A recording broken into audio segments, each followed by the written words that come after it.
dia, bem-vindos todos ao Startup Day.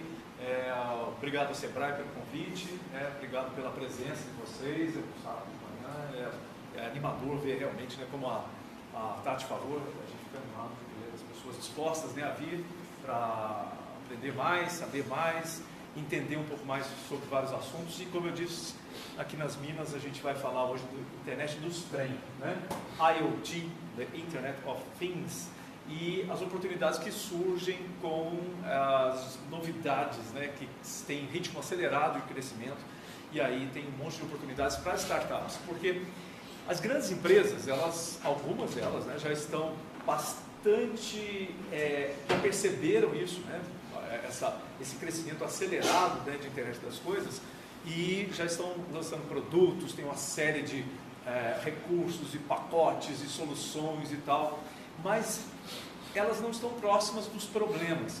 Quem está muito mais próximo dos problemas locais, porque as grandes empresas, por exemplo, Qualcomm, Samsung, Ericsson, Sony, essas grandes empresas, grandes corporações, elas têm soluções que elas trazem de fora para cá. Tem um monte de problemas que a gente pode resolver, que são problemas locais, que as empresas desconhecem, e aí tem um enorme espaço para as startups brasileiras, mineiras, varginhenses, enxergarem essas oportunidades e criarem essas soluções. Então, meu objetivo aqui hoje é abrir os olhos de vocês para um mundo de oportunidades e a gente comparar esse crescimento do IoT, dessa conceito de internet das coisas, esse crescimento com um outro crescimento, um outro exemplo que nós vamos ver daqui a pouco. Então, para começar, IoT, como eu falei, Internet of Things. E o que é então IoT? Vou mostrar para vocês mais através de exemplos e através um pouco da história. Porque a gente está falando de IoT hoje como uma novidade, só que tem gente que já tinha pensado nisso muito antes. Então, um cara chamado Mark Weiser, lá do Vale do Silício, ele há um bom tempo atrás, em 1991, ele lançou um livro que ele falava sobre a computação ubíqua, ou seja, o computador vai estar em todos os lugares. Isso, lembre-se que em 1991, quando se falava em computador, ele estava falando de uma caixa, que era chamada na época de desktop, que tinha lá um gabinete, tinha por fora dele um teclado, tinha um monitor de tubos de raio catódico, que tinha chumbo dentro dele, não existia ainda monitor LCD, coisa que tem chumbo, pesa. Então, nós estamos falando de um equipamento que pesava no mínimo uns 20 quilos, por aí, em 1991. Já existiam alguns protótipos aí de notebook, mas era ainda coisa muito cara e muito pesada. E ele já falava naquela época que uma hora os computadores vão estar em todos os lugares. E ele, inclusive, nesse livro, ele disse que o quanto mais profunda uma tecnologia, aquelas tecnologias que vão fazer impacto mesmo, elas chegam a um ponto, elas crescem, elas chegam a um ponto que elas passam a ser imperceptíveis. Então, o computador lá de 1991, que era impossível se falar que ele era imperceptível, que era um trambolho enorme, pesado, caro, ele se transformou em algo hoje que é imperceptível. Hoje, se nós tivermos, por exemplo, 50 pessoas aqui, no mínimo 50 computadores nós temos nessa sala, porque cada um de vocês está carregando um computador no bolso. Só que a gente não percebe. Você não considera esse computador que está no seu bolso como um computador, mas ele é muitas vezes mais veloz, mais capaz, com mais memória do que qualquer computador vendido para o público em 1991. Então, ele previu, e isso aconteceu. Ele previu que a tecnologia lá em 1991, ele falou, os computadores vão chegar a um ponto, ou a tecnologia de computação vai chegar a um ponto que vai ser imperceptível, vai ser ubíqua, ela vai estar em todos os lugares, e é verdade, não tem um lugar hoje que ela não esteja, no trabalho, na educação, no lazer, no turismo, e nos serviços, em todos os lugares, até no seu repouso, que você deita com o computador do lado da tua, na cabeceira da tua cama, o último objeto que você põe a mão antes de dormir é o celular que você põe lá, porque já esgotou a sua energia, aí você põe lá na cabeceira e dorme, porque antes disso você estava no WhatsApp lá. E a primeira coisa que você pega na hora que você acorda é o seu computador pessoal, que é o seu celular, que ele tocou o despertador que fez você acordar. E aí o primeiro objeto que você pega pela manhã. E isso estava previsto lá em 1991. Quem ouviu esse cara falar, falou assim, cara, louco, imagina, esse trambolho 20 quilos, a gente vai carregar, né, um computador para lá, que custava o preço de um carro na época, né? Um carro usado, mas um carro, né? Então, dependendo do carro, dava para comprar 2 ou 3 até, né? Um Fiatzinho 147, bem usado, bem rodado. Mas esse cara, então, ele previu a IoT, só que ele não chamou de IoT. Esse nome IoT foi dado só lá em 1999, tem uma briga, tem um monte de gente que fala, fui eu que inventei o nome e tal. Sempre tem, né? Todo mundo quer ser pai de criança, né? O filho é bonitinho, todo mundo quer ser pai dele. Então tem uma briga, mas foi lá em 99 que alguém falou assim, poxa, vamos chamar de internet das coisas, por quê? A internet tinha acabado de nascer. Na verdade a internet já existia desde 69, mas a web tinha nascido lá no começo dos anos 90, e a web que fez a internet virar algo de consumo, né? Um serviço de consumo popular, que todo mundo podia e queria acessar. Então, em 99, a web ainda era uma novidade, mas já se percebeu que não eram só os computadores que iam ficar conectados à web. E na época, um dos primeiros objetos que não eram computador, que era objeto do dia a dia, né, que as pessoas pensaram em conectar na internet, foi a geladeira, né? Um objeto também não muito portátil, né? Mas na época não tinha iPhone, não tinha smartphone, né? Então se pensou, poxa, a gente podia pegar um eletrodoméstico de casa e conectar na internet. Para quê? Aí se pensou na época, por exemplo, a dona de casa consultar a receita de cozinha lá na porta da geladeira. Então se lançou a primeira geladeira, olha que maravilha, né? Parece um armário. Mas isso foi evoluindo e até hoje essas geladeiras foram evoluindo, né? A LG tem aí uma geladeira super tecnológica e tal, mas vocês veem que é algo que não deu muito certo, né? Quantos casas vocês foram que tem uma geladeira conectada à internet? Mesmo sendo uma tecnologia que foi lançada lá em 99. Então tem algumas coisas que deram certo, outras não. A geladeira ainda não deu certo. Pode ser que agora, né, com esse conceito de IoT expandindo, né, que todos os objetos vão estar conectados, aí finalmente a geladeira se transforme num objeto conectado em todas as geladeiras, em todas as casas. Mas até então, isso era só uma promessa, assim como várias outras promessas que demoraram a dar certo. A própria videoconferência, né, o que a gente faz hoje usando lá o WhatsApp, o Skype, a videoconferência foi inventada, a primeira videoconferência foi feita nos anos 40 do século passado. E ela demorou 70 anos para virar algo que as pessoas fossem usar, porque agora ficou prática. Você está com a videoconferência no teu bolso. Antes você tinha que ir numa sala de videoconferência, você tinha que ter um equipamento específico, né? Hoje não, você pega o smartphone e faz lá uma videoconferência e virou algo prático. Mas até virar algo prático demorou. Bom, então a IoT, como eu disse para vocês, eu vou falar através de alguns exemplos. E aqui a gente tem o crescimento da IoT, já coloquei logo ali um Tesla lá, que é um símbolo hoje, né, de alta tecnologia, um carro elétrico, que logicamente está conectado à internet, como a maioria dos carros modernos hoje, né, os carros cabos modernos, eles são conectados à internet o tempo todo, até porque eles precisam, e principalmente os carros autônomos, então tem que estar conectados o tempo todo à internet. E esse é um exemplo de crescimento de IoT, porque você imagine, os carros hoje são os mais caros e mais tecnológicos. Mas esses carros, como toda a tecnologia da indústria automotiva, ela vai se expandindo e vai passando dos carros, né, menos caros, e uma hora todos os carros vão estar conectados à internet. E cada carro é um objeto. Né? Nós estamos falando de coisas, internet das coisas. Então, a internet dos carros. Você imagine cada carro tendo o seu endereço de IP, estando conectado à internet. Então, essa internet ela vai crescer muito rapidamente. Ela vai ter um estouro, né, de conexões quando você tiver todos os automóveis conectados à internet. Isso é só um exemplo, porque já tem um monte de outras coisas que estão conectadas. Não sei se vocês conhecem, a Nike tem um tênis, você se conecta, coloca o seu tênis, ele envia dados, né, para a internet, e aí você pode fazer todo o acompanhamento do seu desempenho físico, das suas corridas, quanto você caminhou. Você pode fazer com o smartphone também, né? Ativo lá, mas pode fazer isso com tênis, para quem é mais profissional nas suas corridas, lá, né? Pode fazer isso com um objeto, né, que está calçando um computador, né, calçando um objeto que envia esses dados para a nuvem, e aí de lá você pode divulgar isso, né, essas informações, fazer o que você quiser, né, com esses dados que estão lá nesse objeto. Então, alguns exemplos, os relógios que foram vamos dizer assim, uma transformação do smartphone também, para não ficar só no nosso bolso, mas também no nosso pulso. Os relógios estão conectados à internet, câmeras, né, o tempo todo conectadas e fiscalizando tudo. Tem vários objetos, né, que estão, antes eles eram conectados a serviços fechados, né, circuito fechado de TV. Hoje as câmeras estão abertas, você consegue acessar pela web, né, vários tipos de câmeras de segurança ou de entretenimento e acessar em qualquer lugar. Drones estão conectados à internet, então a gente tem, e assim em Tesla também, né, a gente tem um monte de objetos que são realmente úteis que eles estejam conectados à internet. Né?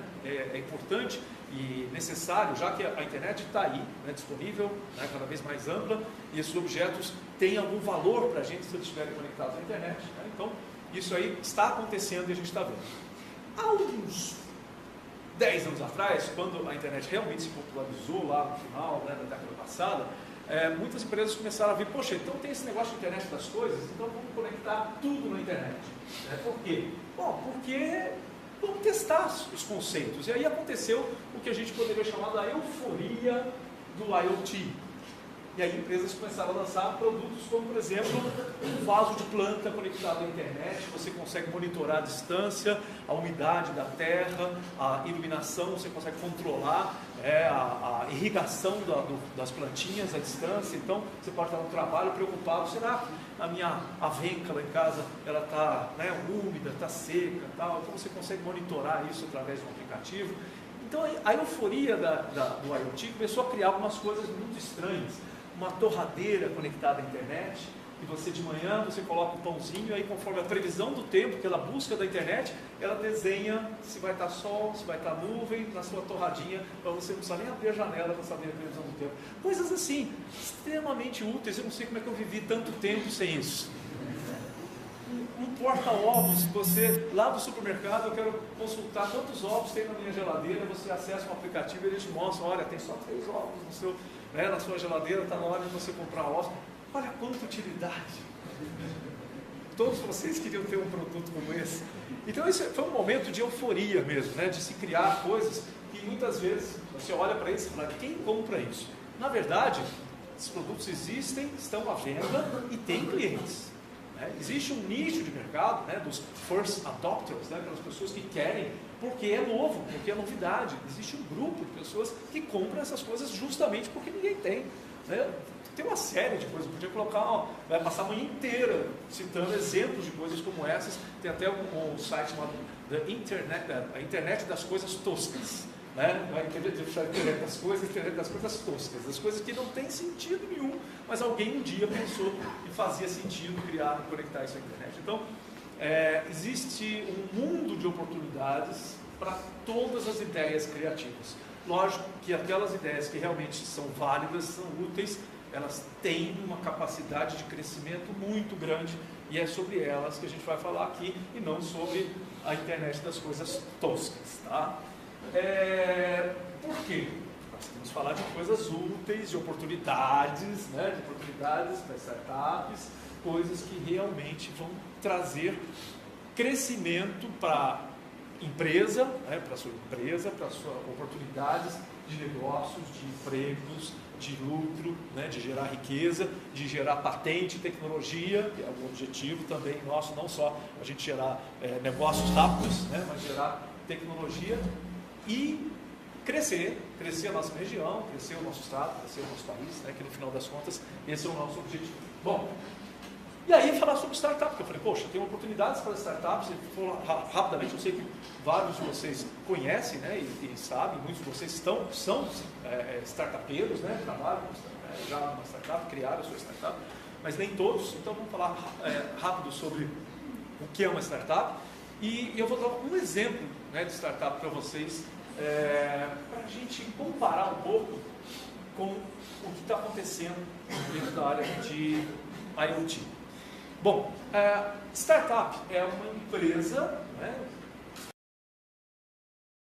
não é uma empresa que cria, que tem uma ideia inovadora, que tem um produto inovador, serviço ou produto, né, inovador, que tem uma capacidade de crescimento muito rápida, muito grande, né, o que a gente poderia chamar que é escalável, que pode facilmente sair de algo pequeno, você criar um protótipo e transformar isso em algo muito maior, sem necessariamente crescer os custos, né? Seria, por exemplo, você criar uma rede de fast food como o McDonald's, né? Que eu creio uma loja, mas para eu chegar a 1000 lojas, eu tenho um crescimento de custo muito alto, né, para atingir 1 milhão de clientes, de 10 clientes para 1 milhão de clientes, o crescimento do custo disso é o mesmo, se tiver, vamos dizer, ele acompanha, né, o crescimento do faturamento, ele acompanha o custo.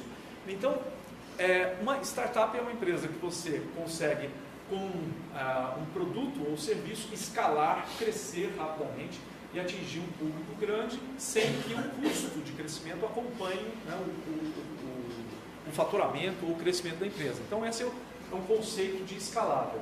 E aí eu vou mostrar um exemplo para vocês, né, do que é uma empresa escalável. Até a Amazon ser criada lá em 1994, como é que as pessoas... A Amazon, só para lembrar, começou vendendo exclusivamente livros, né? Como é que eu crescia uma loja de livros? Eu tenho uma loja de livros e eu vendo para um público X um faturamento Y.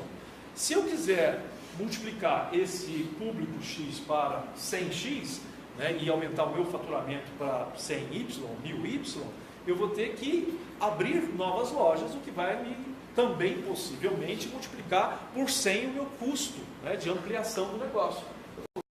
Tem que alugar mais metros quadrados, contratar mais pessoas. Então esse é um modelo tradicional de empresa, de negócio, todo mundo conhece. A Amazon, em 1994, foi um dos primeiros comércios eletrônicos, né, do mundo, provavelmente foi o primeiro que deu certo, né, naquele momento, em 94. Ela veio com a proposta de vender pela internet. E aí, no começo, eles tinham, primeira venda, eles tiveram um cliente, uma venda, certo? E tinha um custo. A partir dali, eles chegaram hoje, em 2018, a milhões de clientes e milhões de vendas. Lógico, eles gastaram milhões de reais e dólares, né, nesse crescimento, mas isso não foi uma fração do que eles teriam gasto se eles fossem fazer milhares de lojinhas da Amazon, cada uma num bairro, numa cidade, no mundo inteiro, onde eles estão presentes hoje. Então, hoje eles vendem para uma clientela mundial sem ter tido o custo de criação. O comércio eletrônico, ele trouxe desde lá de 94 esse conceito. Então a Amazon, ela foi uma startup, né, que no momento ela trouxe uma inovação, que era o comércio eletrônico, que era arriscado, porque não existia, era até proibido. Tá? A Amazon, ela foi criada a partir do momento que foi liberado o comércio pela internet, porque apesar da internet, como eu disse, ter sido criada lá em 69, até nos anos 90 não existia nenhuma legalidade de comercializar coisas através da internet. Ela era uma rede para as pessoas, era científica, militar, né, quem usava a internet, não eram as pessoas civis comuns como nós, né, era uma rede fechada. A partir do momento que ela se abriu, no começo dos anos 90, nos Estados Unidos, aqui no Brasil só em 95 que isso aconteceu, a Amazon já existia quando a internet no Brasil se transformou num serviço comercial, um serviço que você pode pagar para acessar, né? Ela já estava vendendo livros quando a gente começou a descobrir a web, né, aqui no Brasil. Então a Amazon é um modelo de empresa que deu muito certo. O Jeff Bezos é o fundador da Amazon, é o cara que teve a coragem de criar lá um comércio eletrônico em 1994. E por que ele decidiu criar a Amazon.com?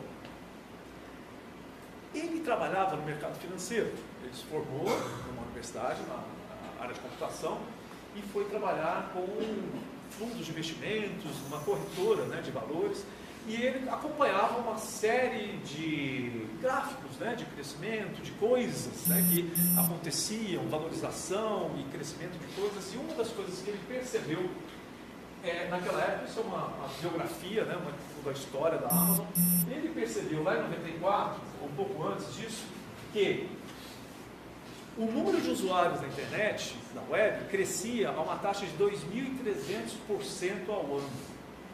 2.300%, ele falou, nada cresce 2.300%. É um crescimento muito grande para qualquer coisa. É uma medida, é um número muito grande para qualquer coisa. E ele percebeu que havia ali uma oportunidade. Ninguém estava vendendo nada num ambiente que crescia a uma taxa de 2.300% ao ano. Ele falou, existe um público enorme, disposto, ávido por coisas ali, e essas pessoas vão querer fazer negócio. Elas vão querer comprar coisas. E ele pensou no livro, porque o livro era fácil. Era um produto, a massa consumia, não era um produto de nicho, porque todos nós, em algum momento da vida, vamos precisar de livros. e era fácil de colocar no envelope e enviar pelo correio. Então ele decidiu pelo produto, pela facilidade logística e também, lógico, pela aceitação do mercado, e decidiu por vender isso na internet, porque ele percebeu um crescimento extraordinário no público que estaria na web. Então essa foi a decisão da Amazon, e por isso ele cresceu junto com a internet. De 94 para cá nós temos aí 24 anos da Amazon. Ela deu prejuízo 8 anos seguidos até dar o primeiro ano de lucro, porque era uma aposta. Todos os investidores falavam, isso é uma furada, não ponha seu dinheiro na Amazon, né? Quem contrariou essa ideia hoje está muito feliz, né? Tem comprovações da Amazon lá no começo, hoje está com certeza muito feliz, porque a Amazon ela teve esse crescimento no longo tempo, enquanto que o lucro dela não cresce tanto, mas o faturamento da empresa tem tido esse gráfico, aqui o gráfico mostrando de 97 até 2017, ou seja, o faturamento de 177 bilhões de dólares em um ano. Uma empresa que em 94 fez uma aposta em algo que não existia, que era o comércio eletrônico. E hoje presente no Brasil, inclusive ameaçando as grandes redes brasileiras, que tiveram que se mexer, tiveram que se movimentar, as grandes redes de varejo, que já estavam aqui, né, sedimentadas no mercado. Quando a Amazon veio para cá, todas elas se assustaram, porque é um competidor muito importante, muito inovador, né, e por isso mesmo que gera perigo para as empresas que estão aí, perigo, né, ameaça de concorrência para as empresas que estão aí. Então, esse é o gráfico que mostra o crescimento da Amazon, que cresceu junto com o crescimento de pessoas que estão utilizando a internet. Então, eu quis mostrar isso para vocês, para a gente ver um exemplo de startup, né, vocês conhecerem um exemplo de startup. Logicamente que a Amazon, ela vale muito dinheiro e ela tende, segundo diversos especialistas, inclusive essa é uma matéria da CNBC, dizendo que a Amazon provavelmente será a primeira empresa do mundo a valer $1 trilhão dentro de 12 meses. Se continuar no ritmo de crescimento que ela está, né, e logicamente isso depende não só dela, mas depende também, né, de situação de mercado, né, da economia em geral, mas se a economia continuar como está e o crescimento dela continuar no mesmo ritmo, ela em 12 meses será a primeira empresa do mundo. Não é a primeira empresa de comércio eletrônico, a primeira startup, não, tá? Não estou falando de unicórnio, estou falando de empresas no geral. A primeira empresa no mundo a valer $1 trilhão. Por exemplo, nem a Apple vale $1 trilhão, né? Nem nenhuma empresa do ramo de petróleo, do ramo nenhuma fabricante de automóvel. Aliás, se você somar o valor de todas as fábricas de automóveis do mundo hoje, provavelmente não vale $1 trilhão.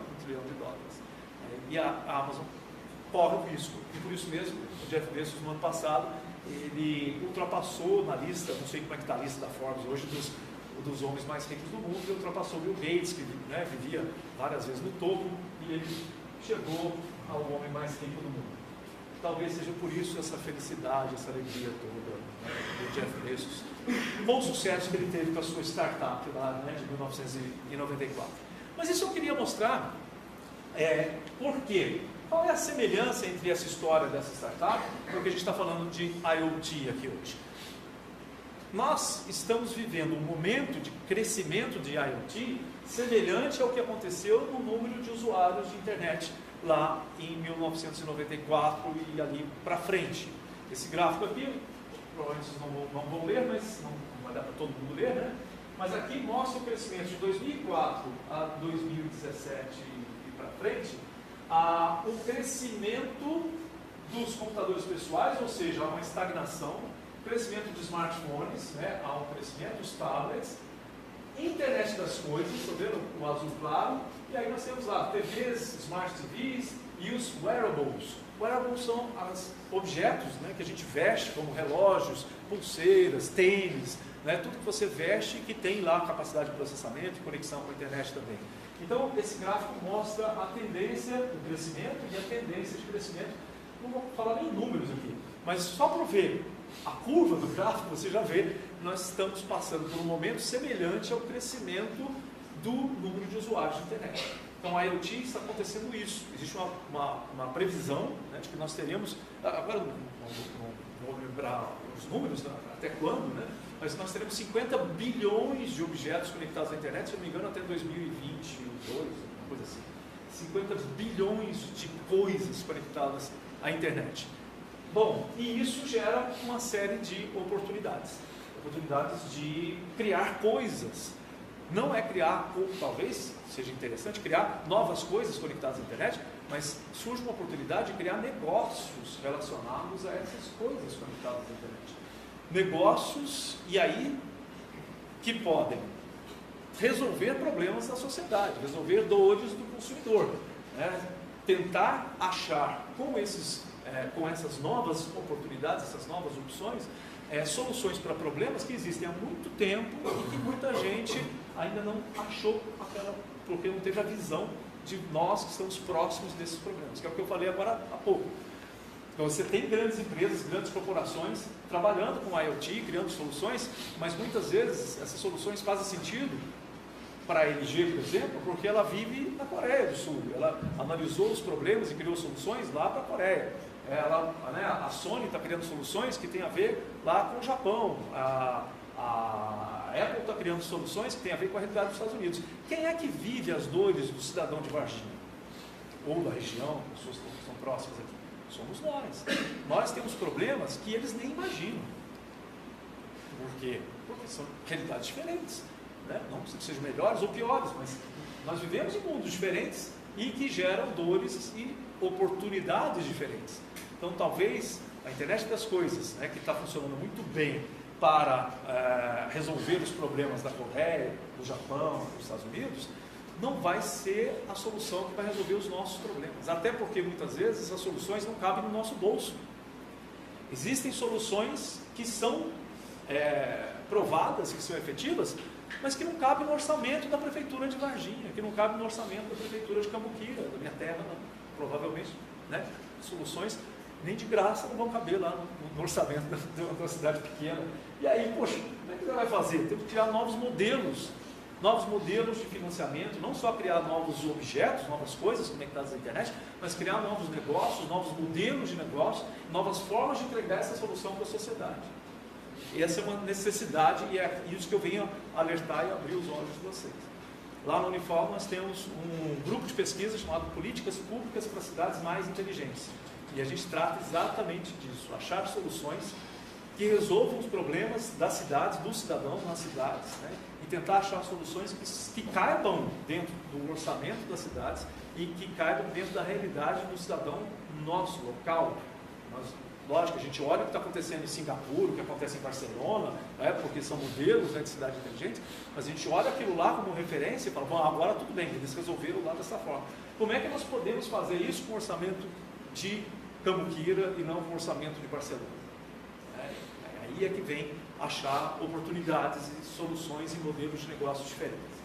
Então, para a gente ter mais uma vez uma ideia do que aconteceu, dessa mudança radical, e aí mostrar as oportunidades, é o seguinte: olha a realidade de 1994, quando o Jeff Bezos sentou lá na frente do computador dele, olhou aquele crescimento de 2.300% e ele falou, nós vamos criar um comércio eletrônico.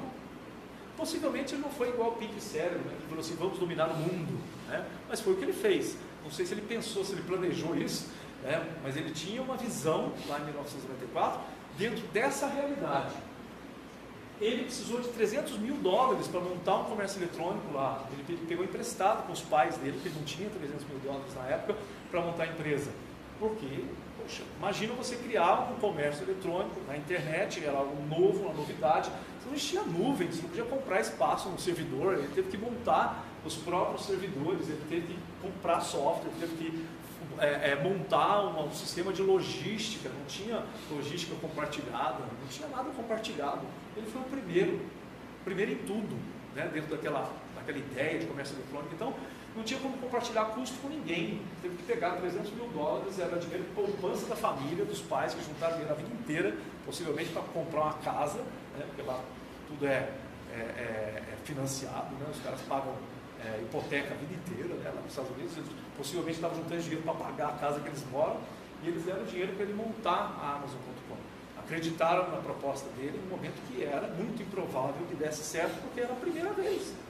Mas isso é a figura do empreendedor, né, e da inovação, da startup. É acreditar em algo que tem muita chance de dar errado, mas que eu acredito, porque eu estudei, e ele só tomou essa decisão porque ele estudou o mercado. Ele viu, né, aquele crescimento e falou, aqui tem potencial. Você criar um protótipo de hardware, por exemplo, naquela época, você imagina em 1994, você eu quero montar e lançar um objeto, uma coisa conectada à internet. Não é o caso da Amazon, mas só para exemplificar. Era muito complexo e muito caro você procurar uma oficina que mexesse com hardware, né, com coisa mecânica, né, para criar um protótipo lá, imagina lá em 94, isso custava muito dinheiro e demorava muito. Um microcomputador naquela época custava mais de $3.000, era o preço de um carro.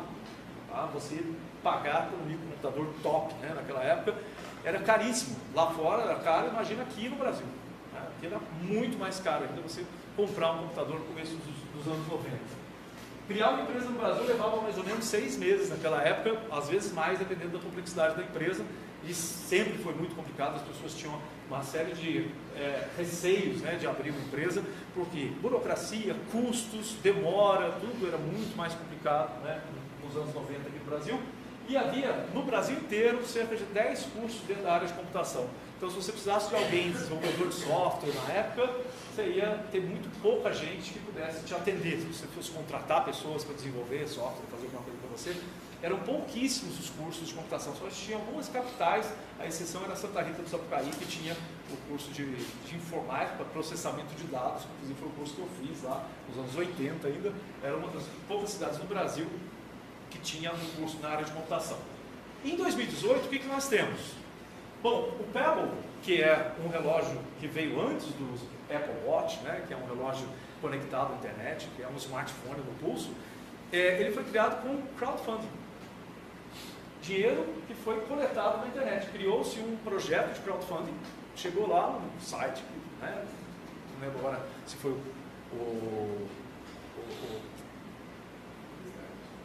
foi o Kickstart?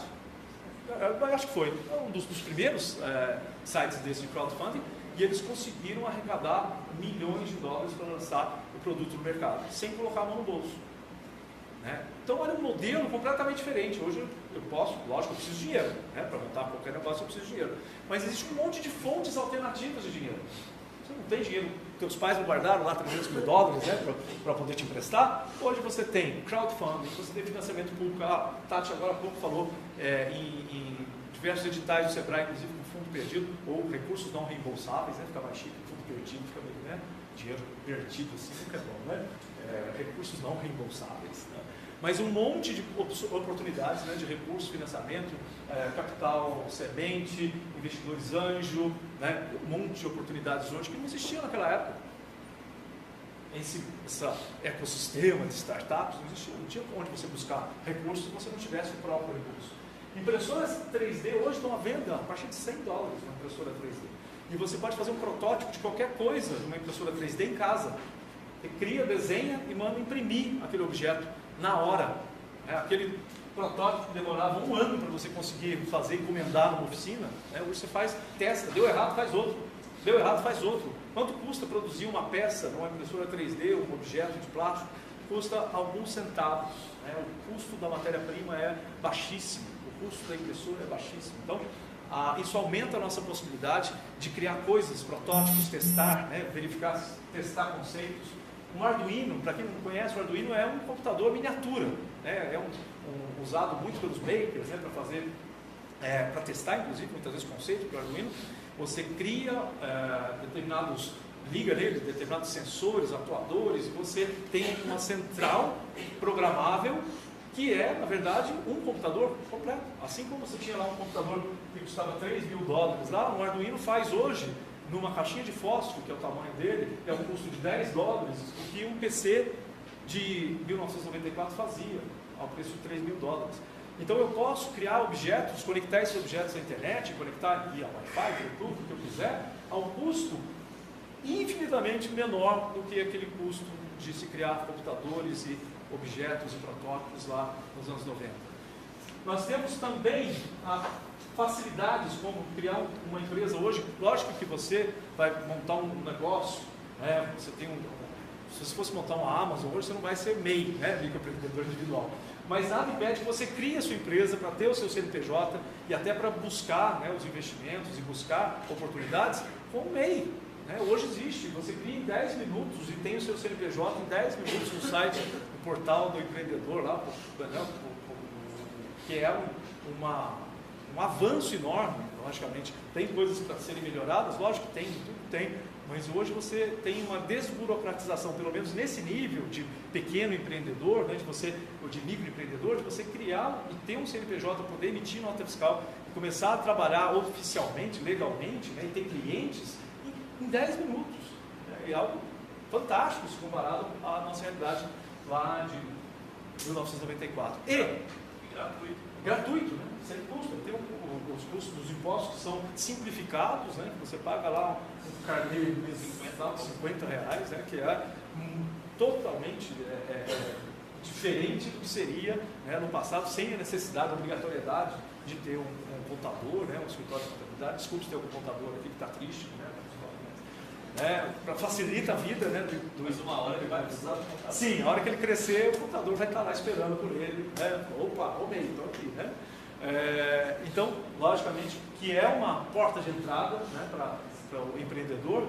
E você aprende hoje, né, enquanto na época lá você tinha 10 cursos de graduação em computação no Brasil inteiro, hoje você aprende a desenvolver coisas e criar coisas tecnológicas vendo tutorial no YouTube, fazendo cursos online, gratuitos, tem um monte de cursos de programação. As próprias empresas que desenvolvem as ferramentas de programação criam cursos gratuitos, né? O Google tem, a Microsoft tem, a Apple tem, e você pode aprender sozinho, ou em grupo, ou então participando de grupos, como eu coloquei o exemplo aqui do GDG, que é o Google Development Group, que é um grupo que existe aqui em Varginha. Quem se interessa por trabalhar com ferramentas do Google, né, de desenvolvimento, a gente vai ter um Studio Jam agora no mês de junho. No final da palestra me procura, eu passo o contato para vocês, que ainda não faz parte do GDG, mas qualquer desenvolvedor que queira aprender a usar as ferramentas do Google tem. Eu dei esse exemplo, mas tem aqui o próprio Tati aqui antes mostrou o Startup Maker, Startup Day. Tem um Startup Maker, poxa, uma oportunidade tanto, aconteceu no ano passado, vai acontecer esse ano de novo. São eventos para você poder testar suas ideias, juntar com outras pessoas, né, que têm interesses, né, pela mesma área. E quando a gente fala de criar, né, criar soluções, nós estamos falando de juntar, hoje, a internet das coisas, e juntar hardware e software. Então você tem oportunidades hoje, tanto para quem é da área de software, quanto para quem é da área de hardware, né, de maker, que gosta de criar coisas eletrônicas lá, né, e trabalhar com protótipos físicos. E tem a oportunidade para quem é de negócios, né? Para quem tem essa visão, enxerga uma oportunidade de mercado e quer colocar essa sua visão em prática. Bom, as coisas estão ficando sérias, né? Então, na internet das coisas, eu coloquei esse vídeo do Zuckerberg, eu achei interessante. Ele é humano mesmo, gente? Será que não botaram um robô no lugar dele, não? Coloquei esse meme porque... e as coisas estão ficando sérias, por quê? Bom, e aí vem a parte séria, né, que a gente vai falar aqui agora, porque algumas coisas, e isso foi um resumo que o Takano lá da Logicalis fez, e eu gostei das ideias dele, eu trouxe aqui para vocês, porque no começo era aquela euforia, lembra da torradeira, né, da caixa de ovos, né, da geladeira, mas agora as coisas estão ficando sérias. Então quem vai empreender nessa área já tem que perceber que algumas regras do jogo mudaram. Por exemplo, no começo, você falava, tem uma proposta de IoT, era uma euforia mesmo, as pessoas estavam testando ideias, então tinha gente colocando dinheiro em tudo, qualquer coisa, mesmo que fosse idiota, que não tivesse promessa nenhuma de retorno. As coisas mudaram, hoje você tem que ter, né, acabou o dinheiro fácil, se você for ter uma proposta de solução de IoT, você já tem que pensar, poxa, que retorno isso vai dar? Em que modelo de negócio isso se encaixa? Como é que eu vou monetizar isso? Está um pouco diferente, então você já tem que trabalhar de uma maneira muito mais séria do que no começo, naquele momento de euforia. O entendimento dos benefícios, eles tornam uma questão crítica, não é só mais porque é legal. Vamos fazer isso? Por quê? Porque é legal. Não, agora vamos fazer porque isso tem que encaixar no modelo que traz, né, para esse investimento. Os projetos exigem mais maturidade e solidez, né, por causa exatamente do amadurecimento. Lembre-se que a primeira geladeira conectada à internet já tem quase 20 anos, 99 para 2018. Então, de lá para cá, parou de brincar com as coisas, né, com a tecnologia. Vamos brincar para ver o que acontece se a gente conectar essas coisas na internet. Aí se passou a pensar em soluções mais palpáveis. Também existe uma necessidade de robustez financeira e técnico-operacional dos parceiros. Grandes players entraram no mercado, né? Naquele passado da IoT, você tinha algumas grandes empresas brincando também. Elas estavam testando coisas, colocavam às vezes até propaganda, né? ou matéria paga na internet para ver como é que ia ser a reação das pessoas a determinados objetos. Agora não. Os players envolvidos nas iniciativas de IoT são muito maiores. Então, você se entrar nesse negócio, você tem que saber que você vai estar concorrendo com um grupo muito maior de empresas que têm um potencial muito maior, que tem muito mais dinheiro para investir do que você. Mas é ainda uma área de oportunidades. Pode ser uma ameaça e pode ser uma oportunidade. Né? Por quê? Porque você pode exatamente se associar a um desses grandes players e oferecer para ele aquilo que ele não tem, que é essa visão local. É a proximidade do mercado, a proximidade do consumidor. Ou a flexibilidade da startup de poder estar trabalhando num projeto e pivotar imediatamente e mudar de rumo que um grande player não tem, porque envolve custos muito maiores em fazer mudança de rumo numa grande empresa do que numa startup com 3, 4 pessoas.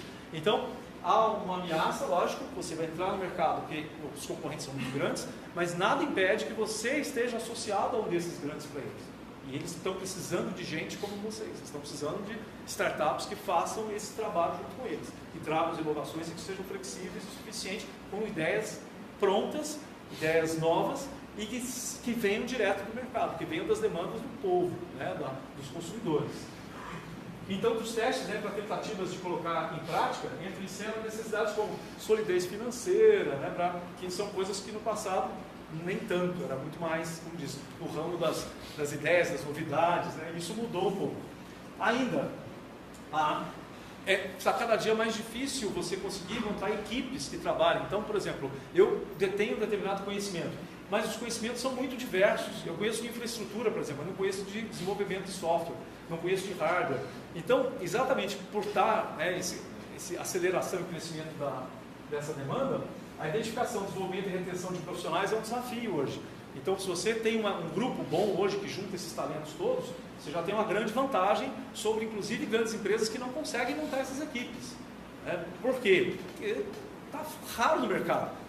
Não acha. Vai procurar e não encontra profissionais que entendam, principalmente que são tecnologias de ponta, que são coisas muitas vezes que nem são ensinadas na faculdade. Quem está fazendo um curso de graduação aqui, né?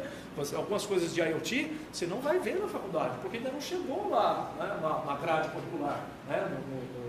Na grade do curso que você está fazendo.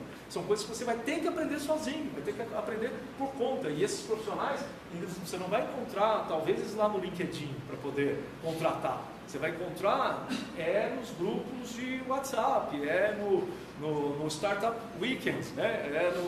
No Startup Maker. Quando você for num evento como esse, você vai encontrar um cara especialista em tal coisa. Mas ele não está nem com currículo no mercado, não, porque ele nem está procurando emprego. Ele aprendeu sozinho a fazer uma coisa que é super valorizada pelo mercado e ele nem sabe o valor que tem aquele conhecimento dele. Ainda, o problema maior quando estamos tratando de temas que ainda não estão maduros, que é exatamente isso. São tecnologias que ainda não têm certificação. Você tem certificação em, sei lá, deixa eu ver. Lázaro, dá uma ideia aí, uma tecnologia nova aí que a gente... Poxa, se você for procurar curso, não acha para fazer, né? Você tem que aprender sozinho. Agora não me ocorre, né, o Google.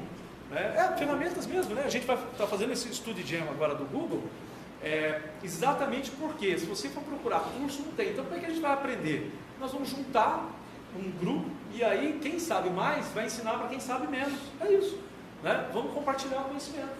A ferramenta é gratuita, o ambiente do Google ele propicia gratuito, mas ele não vai mandar um instrutor lá de Mountain View, Califórnia, para vir dar um curso aqui.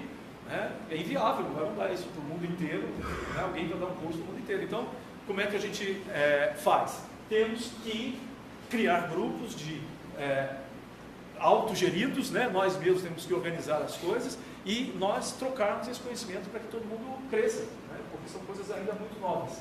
Muitas empresas contam com alguns profissionais de referência, mas é muito difícil você montar uma equipe, então as grandes empresas não estão conseguindo fazer isso, né? Se você tem uma startup, tem um grupo de pessoas capazes, você tem um tesouro, né? Se você juntou um grupinho de pessoas que sabem fazer essas coisas, você tem o que as empresas mais querem e não estão conseguindo. E a atualização permanente é fundamental. Não dá para você, eu sou formado, graduado, tenho certificado de graduação na área de computação. Grandes coisas, né? Quando é que você formou? Eu, por exemplo, em 1989. Alguma coisa que eu aprendi em 89 seria útil hoje, né, na área de computação. Alguns conceitos, lógico, sim, mas são assim, conceitos, né? As ferramentas que se usam hoje, nenhuma delas que eu usei lá se usa hoje. Nenhuma, absolutamente nenhuma. Tudo que eu aprendi lá caiu pelo tempo, né? E isso, estou dando um exemplo exagerado de 89, mas se você pegar 2000 para cá, né, também. Quem formou em 2000, quem formou em 2005, já as ferramentas que você aprendeu lá no curso não existem mais, ninguém usa mais, não tem valor.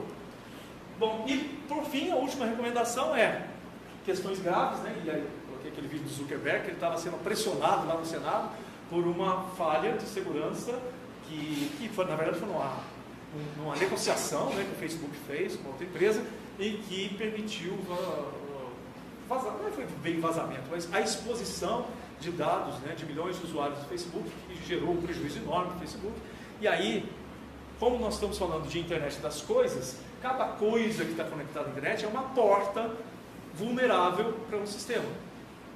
Então, todos os projetos de internet das coisas, a segurança da informação, a continuidade de negócios, né, e a gestão de riscos, que trata disso tudo, ela tem que nascer junto com o projeto. A coisa pode se tornar um ponto de vulnerabilidade. Cada coisa conectada é uma porta de entrada. E aí, o tema de segurança deve nascer junto com o projeto. Você tem um projeto, tá bom. Pensa já na segurança, antes de colocar o projeto em prática. Quanto é arriscado isso? Se alguém invadir, roubar os dados, né, dados de câmeras, de vídeo, mexe com a privacidade, com a intimidade das pessoas, dados pessoais. Pense sempre nisso. A IoT começa a fazer parte de setores que não têm tradição, então você vai ter ramos de atividade que vão estar usando o IoT e que as pessoas não estavam preocupadas com segurança porque não estavam ligadas com a tecnologia, não sabiam dos riscos que corriam. Aí, de repente, um novo ramo, por exemplo, o ramo de automóveis. Agora, há pouco tempo, teve um caso de invasão de um cara, nos Estados Unidos mostrou lá que um cara invadiu um carro à distância e desligou todos os sistemas do carro. Ele hackeou o carro. Então, o ramo de indústria automobilística não estava acostumado a lidar com esse tipo de preocupação de segurança. A partir do momento que você tiver carros autônomos, imagina um hacker invadir um carro à distância e fazer o que quiser com o carro. Então, o ramo de atividade, a indústria automobilística, ela de repente descobriu que agora ela está no ramo de tecnologia da informação e comunicação.